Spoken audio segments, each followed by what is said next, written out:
ভাই রে ভাই, বাঁশের আরো বন্দুক বানানো দেখুন, নিউ ডিজাইন বন্দুক। তো ভালো লাগলে লাইক করবেন, শেয়ার করবেন আর চ্যানেলটা সাবস্ক্রাইব করবেন।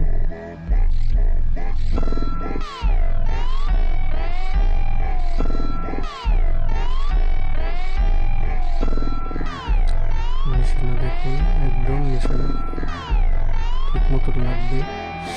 তো এই দেখুন, এই একটা মডেল, এরকম করে মারবো বাস। দেখুন এই আর একটা মডেল বাঁশের বন্দুক, ছোটবেলা ওরা খুব খেলছি।